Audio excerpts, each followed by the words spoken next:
SweatEquity podcast, the number one comedy business podcast Give me money in the world. Called into question on this episode, but whatever.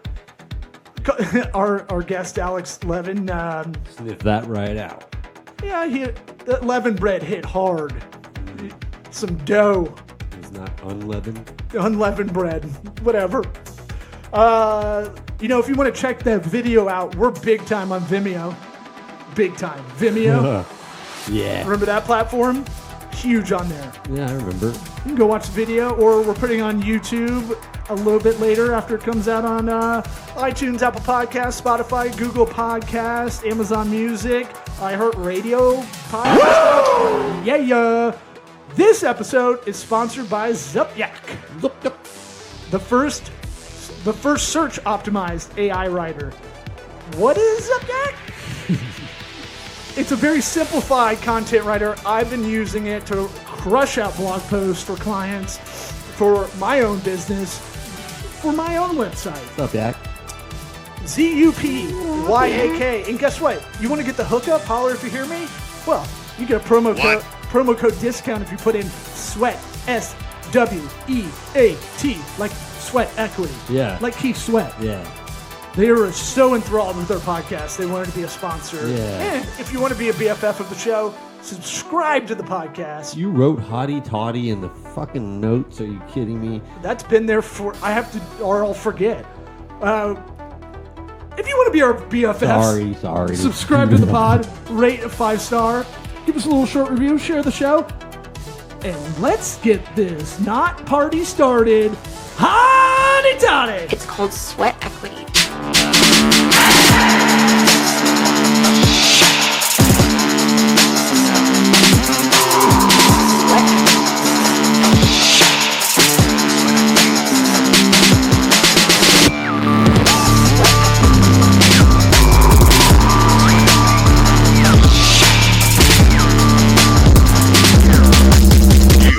Listening to the SweatEquity podcast.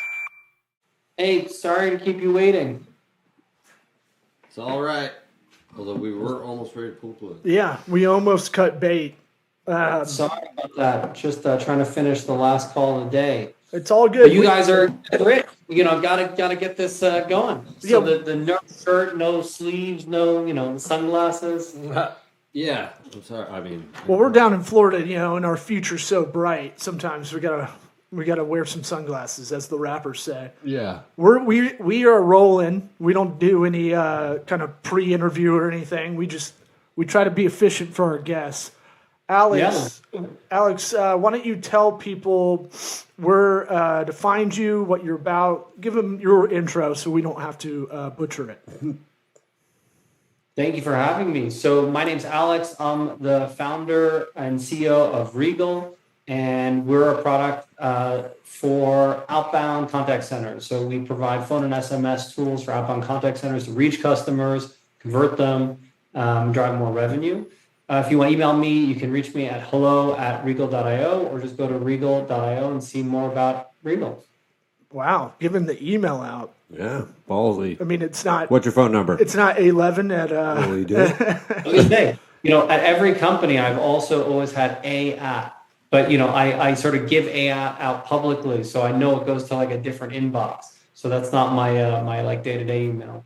Well, I want to hear about Regal and how you founded it and everything, and went to and lead go-to-market teams. Two questions we got to ask up front. One, have you listened to this podcast before? I've not actually. Okay, that's normal. Yes. Yeah, people come into it blind. We're the number one comedy business podcast in the world. Yeah. Maybe ever. Or ever. Probably yeah, ever. because there's. So this is like when I go talk to my mother-in-law and she says she won a triathlon, and I need to ask her, was she the only one in her age group for the triathlon? Are you guys the only one in that category of comedy? Busted. Did you go to Harvard or something? Oh man, you're a genius, dude. Like when my father says he got second, and I go, "Were you playing tennis?" Like, is it that kind of competition? Right, exactly. Yeah, exactly. There's no one else in the genre, but we are a category killer. Yeah, most people don't like to dive in like that and call us out. They just let it slide. They assume I was there's trying to be a competition. little bit nice. No, I appreciate it. Good. My mother-in-law. Look, man, we love it. He didn't get to where he is by not thinking like that. Right. The other question we ask everybody that comes on for the first time: what advice would you give your 13-year-old self? Ooh, yeah, that hits you hard. You didn't think you thought life advice. You thought we were just a bunch of Florida hicks coming on. Yeah. My co-founder is a Florida hick. I shouldn't call her that. Did you grab Well, we're cut off T-shirts and everything. You think it hit you hard, man. It got you right in the soul. Yeah, what advice would you give your 13-year-old self? It can be anything, but you travel back in time. You're in a Bill and Ted's Excellent Adventure telephone booth. You come out, you grab yourself by the lapels. I'm wondering, should we be putting a time limit on this question for people? Like, you only have 30 seconds. No, I don't know. I'm vamping. I'm vamping so he can formulate it. I'm vamping a little bit so he has a little time to What do you think I was doing? I know, yeah. But I remember being that age, and it's just, you have, whoever you are, you're in a phase where it's so awkward, and there's so much like pressure on yourself to go and do things, whatever it is, that you like in life, that you want to do in life. And I think, like, looking back, I wish I had known that sort of the process matters more than the result. As long as you're going and doing things and, learning about new stuff and making sort of new friends and moving forward, like, you're going to be fine. Like, this idea that, like, a door closes and my life is over is just not real.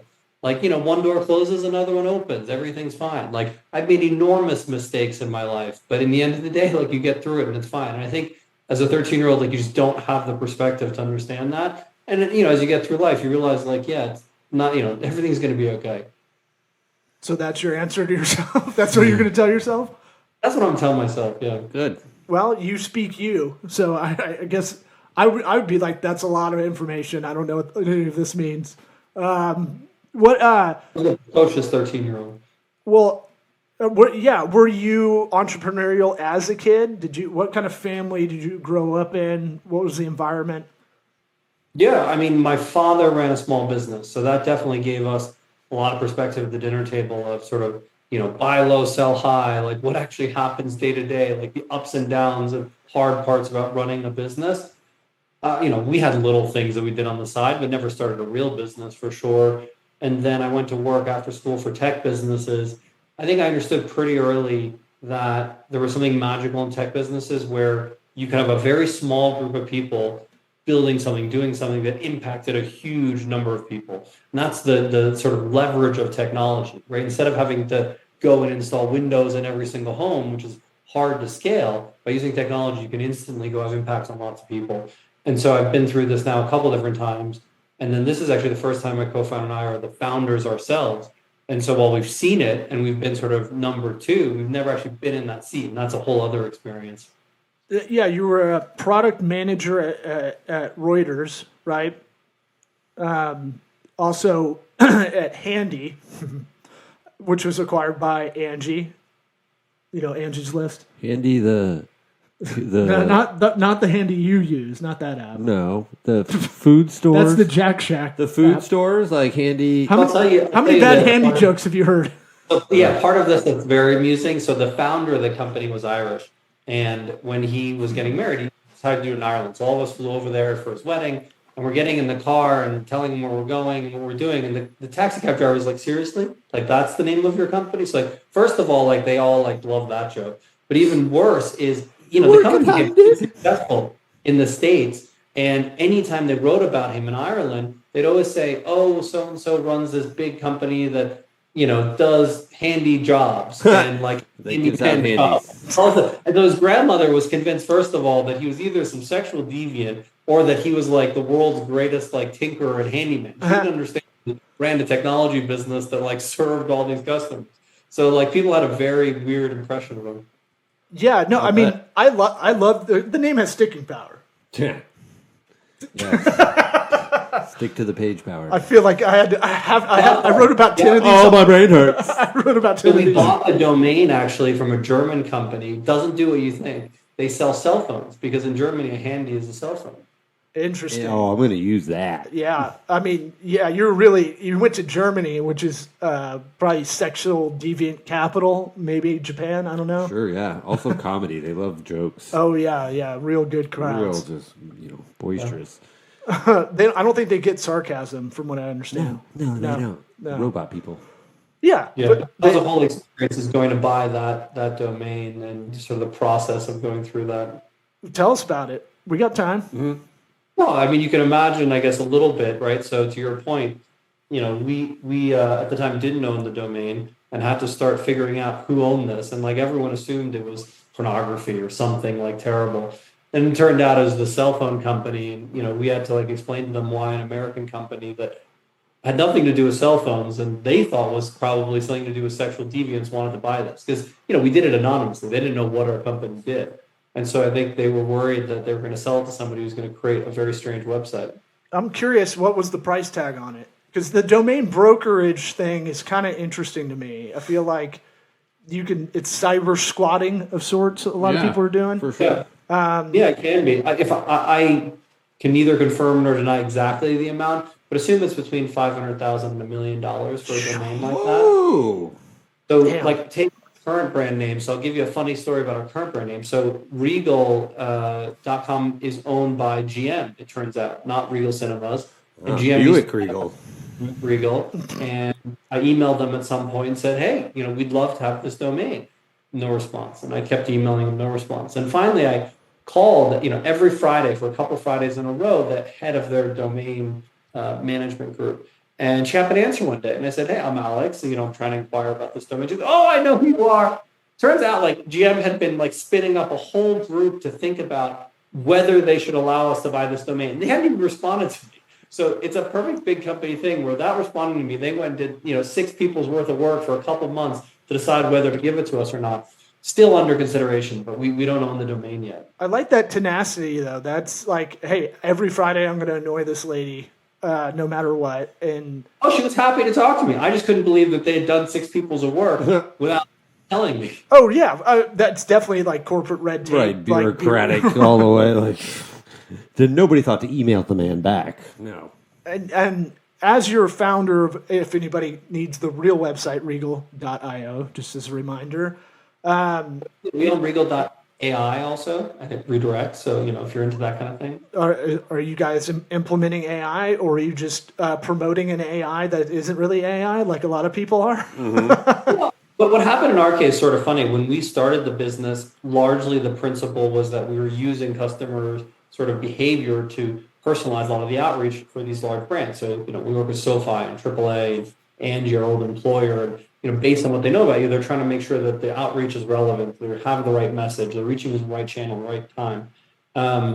And we always knew that AI could accelerate that aim and, do it better, but it was quite difficult to use some of that technology, so we said, forget it. So now with the new large language models, it's actually accelerated the roadmap in that area significantly, because all of a sudden we can do it quite easily. So I think companies that are trying to build something on AI from scratch, that's hard. But if you have an existing set of customers, an existing workflow, and you can say, how do I use AI to make it easier for them to do X, Y, and Z? That's great. So for our customers, it's just, how do we use AI to make their lives easier, reach more customers, so on and so forth. So would it be fair to say, when you're founding a SaaS or tech company, I don't know what you would, I guess, declare it, you're filling a need. And the need really, from what I could gather just by kind of looking at it very quickly, was you're kind of bridging that gap between SMS and other outbound so that it's all in one journey for the outbound kind of marketing. Is that fair to say, with some automation? Yeah, basically what happened is everyone who shops online now expects to have the rest of their life online.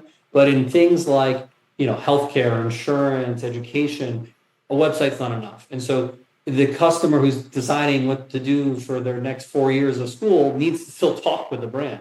And the gap we fill is, how do we make sure that customer and that brand can have a good conversation about it and drive to an outcome? And so, we use SMS and phone mostly because those are the main channels. But, one day it could be holographic heads-up display. We care less what the channel is. We care about that connection happening in the right context, in the right moment, so that, that customer can feel like one in a million. When it was a local little school and you went in and they treated you very like a special person, you felt that. What's happened online a lot of the times is brands treat everybody the same, and you don't feel that same level of personal service. I think we're trying to bring that level of personal service back, even at huge scale. It's not the special person school that you were just talking about earlier where you get pulled out of class so you can read slower. Yeah, I was off air. I was telling him It's different. my daughter tested very well, and I was like, I always feel like the end of Forrest Gump, where he's like, he's not dumb like me. Like, thank God they got that. Thank God they got my ex-wife's academic prowess, because my ADD was off the chain. And then they would shuffle you if you're a bad reader at the school I went to. Shout out to St. Mary's Episcopal Day School. If you couldn't read well, which I couldn't, and I was by myself most of the time, in this accelerated reader program, and I remember the teacher would always get frustrated because I was so bad at reading out loud. So anyway, that's it's weird they called it accelerated. My son goes to Montessori. At the Montessori program, I've been told they don't teach reading. The kids teach themselves to read. Yeah, I don't like that shit. What? Yeah, You showed me that that. Yes. as you say, your kids went there, or you went to a Montessori? No, my kids are at a Montessori program, and they don't in Montessori they don't teach reading. They sort of it's a emergent property out of the like primordial soup of kids playing with each other. Yeah, I would trust. I could be talked either way on that. Part of me goes, that's just lawless, and we need order. Yeah, for sure. But part of me is like, all the kids. That's what they certain do when kinds they're of little. Kids Anyway. are going to Montessori. They're not. They're usually a little bit smarter, so maybe they figure it out. Or is that where the AI comes in? Yeah, I don't know. I think what ends up happening is the parents end up teaching them because that's kind of what's See, Right, yeah, I that's don't the like default. that. That's the whole. The whole point of schools. I'm guessing you got talked into that by your. Look, I love the Montessori program overall. I think this is just one area that they. Yeah, They're going to re-examine that in a few years, I bet. Yeah. Now, where are you zooming in from right now? What city are you So in? right now, actually in Colorado. So we're based in New York. I grew up in New York. Our office is actually like 2 blocks from the house I grew up in, which is crazy. Really? But my wife is from Colorado, and so I'm out here at the moment, which it's beautiful out in Colorado. Yeah, what part of New York though did you grow up in? That's interesting. I grew up on 29th and Broadway. So you're one of the rare success stories of Manhattan kids that grew up there. I feel like the read I get from a lot of New York comics is they tell me the kids that grow up in Manhattan are like drug addicts. They're doing coke by like 8th grade a lot of the time or something. Yeah, but I mean, they always have a golden parachute usually. That's part of it. Like anywhere, there's a huge variety. There are kids that took advantage of education and things that they had in life, and there are kids that didn't. But I think what's wild is like literally our office like looks into the apartment I grew up in. That's wild. Oh man, what was the small business your dad had? So like a steel service center. So basically, they bought steel from steel mills internationally. They look like huge toilet paper rolls. Have you ever seen like how steel is shipped? Mm-hmm. But they're like 10 feet high, and then they would, in the United States process it. So they'd cut it into certain pieces or color it or laminate it, and they'd sell it to manufacturers in the United States that would make anything from an auto part to decorative tin with that steel. sometimes it blows my mind, the supply chain stuff, how many times it goes through a different entity and that they sell it for this much and that everybody's still making money. Kind of crazy. Well, I think about that with food waste. Yeah. When your kids waste, they're the biggest perpetrators of wasting food. And so it's like, I try to explain to them, it goes through all these things to get to here. Right. And if you can please eat it, because this is the thing that's actually good for you and not gushers, Right. even that has a... Yeah. So what's shocking to me is on one side, how incredible it is that they can give you fresh fruit any day of the year. But on the other side, why they can't make a tomato that tastes good 24, whatever hours a day. Right. But you got it quick. You got there quick though. How can they not, there's like a month period every year that just ended where like tomatoes are incredible. And then the rest of the year, tomatoes are terrible. So somebody just needs to solve this problem and like make a real tomato every month of the year. I agree. I hate tomatoes too. I don't like them on my burger. It gets in the way. Why do you like tomatoes? He didn't say he hates tomatoes. I'm saying 11 months out of the year, he's not a fan of them. And yeah, but he's still buying them. I don't know. Tomatoes a little overrated. If I'm doing a vegetable chart, They won't be on it because they're not a vegetable. Yeah. Idiot. So, if they're fruit, you're right. If they're fruit, pineapple's number one. If we're gonna let's do power ranking. Mine's mango. Mango's first for me. Mango? Yeah, hell yeah, mango. Alex, what's your number one? I'm on his side on this one. Mango? Hell yeah. Unbelievable. Yeah, dude. Mango's the best. What are you talking about? Have you had a good mango? Have you had pineapple? Yeah, pineapple's, it's up there. I like pineapple. Number but one. Not as much as mango. Mango. Pineapple does weird stuff to your taste buds and I don't know. Oh, what? You mean it makes it flavorful, radiant? Yeah, sure. Not as much as mango. Mushrooms, high, good. Yeah, right. I don't want to get mushroom high off of pineapples. You didn't think we were gonna have to rank your favorite fruits, did you? This is what you went to Harvard for. So back to Regal. What's your why? What are you passionate about with this company? Because it's a way different experience when it's your baby. Yeah. So my co-founder and I for years helped build consumer businesses online, and I think still we love that. Part of what we like about Regal is that we're still working with a lot of these big consumer businesses. So we get to sit down with new online banks and new online life insurers or schools or whatever and help them think through how are we going to create the best possible experience for customers online. And so certainly part of the fun is building a company, and we'd like that aspect of building something new for sure. That's fun for us. But part of it is also getting to work with all these customers doing sort of cool new things online that no one's ever done. So that's very sort of enthralling every day. I think, a lot of founders, they sort of are focused on the wrong things. They care about, how many employees they have as a measure of success. That's not success, right? Success in the end is if you're able to do something really good for your customers and they derive value. And if the small team you have is a really powerful team and you're really having fun working with them. And so I think we've been very discerning about who we hire and careful about that. And it's part of what we've enjoyed the most. Well, especially because you have the product side, you also have your own marketing side, which I assume you use your own product for. Maybe we should sign up and see what happens, see what automation journey we're on. Okay. But I feel like a lot of founders do that as a dick swinging contest. We got this amount of employees. It's right. To me, that feels like weight. That feels like a liability. That feels like something you have to actually care for them and make sure that they're paid. But it doesn't mean you're lean. It doesn't mean it's efficient. Yeah.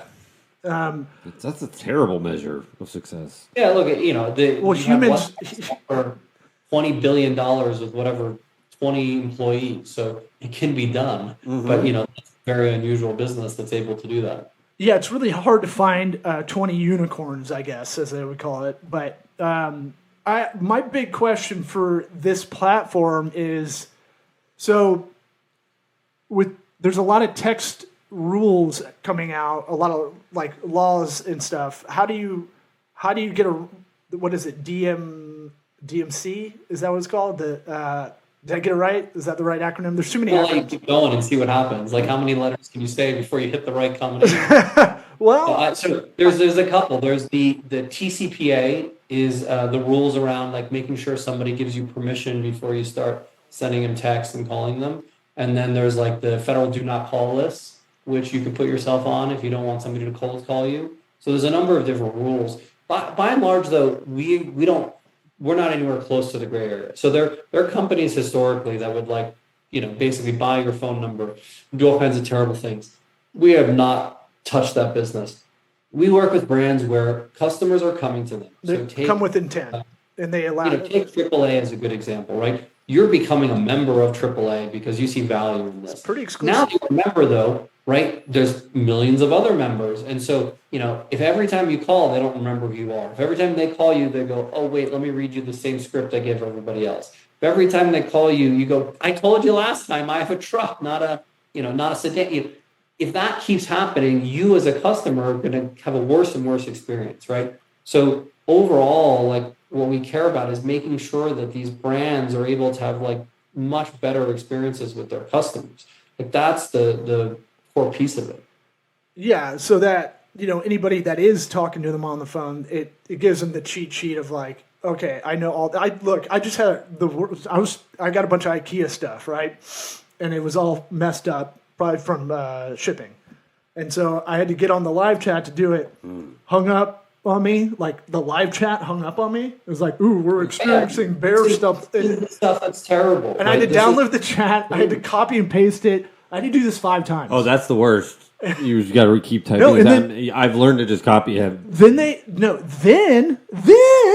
got then they go, oh, we're out of stock. We can't send you replacement stuff. You have to talk to us in 24 hours. I'm like, can't you put me in the queue? Already hung up. Can you just make a note on your end, maybe? For a long time, companies believed, and I was taught this for years, that customer service was a cost center.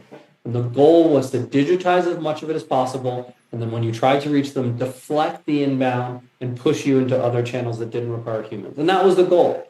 And I think what companies have realized is you can't keep going in that direction, right? All that does is degrades the customer experience so much that in the end, the customer wants to leave. So you have to look at it differently and start saying, what are the moments in which I can invest in the experience for this customer such that when I invest $1, I get $2 back, right? Could they have done something in that moment that had turned you from not just somebody who wanted to do a return, but somebody who for life always bought IKEA or told everybody else in their life that IKEA was the greatest thing ever? Probably, but they missed that opportunity. So, yes, like there are compliance sort of frameworks, and we are the ones that make sure that our customers fit within those compliance frameworks and don't break the law, for sure. And in the end, that's much better for customers because it keeps them from having lots and lots of spam. So yes, we do all that. But more important is this other piece of, again, how do you treat customers like royalty? Rethink what you're doing and think about how the things you're going to do are to increase the customer LTV instead of looking at each customer interaction as a cost center. Ooh, I like that slogan in there. Treat them like royalty. Regal. I got it. Mm-hmm. Now you got it. Now you know where the name came from. Now I get the crown on the lady. Conferences, we have the crown, we have capes, and there's a step and repeat and the whole thing. Well, it says you just have a benchmark study. I see this in the announcement bar on the top of your site. It says Regal delivers 547% ROI, which is amazing. Very girthy. It tells me we should charge more. That's what it tells me. I would like to dig into that. But it's one of those things where I've been reading stuff against customer loyalty, that it's overrated in a lot of ways. I would say you're in the pro category of that. To have customers that are loyal and advocate. It's just you never know which guy has a podcast that's going to go on there and talk about his experience at IKEA. It's just IKEA's going to tweet you on X now or X you on tweet. I don't know. What is the new We're going to call it Twitter. We're against I'm not saying X. It's too short. You can't just pick that. It's still terrible. Tweet on X or do you X on X? I don't understand how we tweet on Twitter. I knew and I say that, but we don't ever. As of a week ago, you could still go to Twitter and it's still twitter.com. Yep. Still is. Still, that's terrible. Yeah. I can't believe that. Yeah. He doesn't care. I mean, that's obviously that's like his side piece. Yeah. He has 7 other huge companies he's worried about. Fucking space. That's a free speech passion project, I think. But what are your thoughts on customer loyalty and customer advocacy? People talk a lot about marketing and sales funnels. They talk about all the way to acquisition. They don't really talk about the after effect. Is what you're doing part of that customer feedback loop that really does increase that loyalty and advocacy of customers for brands? Yeah, look, we give brands the tools to be able to build those programs, and we do see much higher, sort of retention and customer loyalty. I think beyond what we do, though, I think it's how to put it.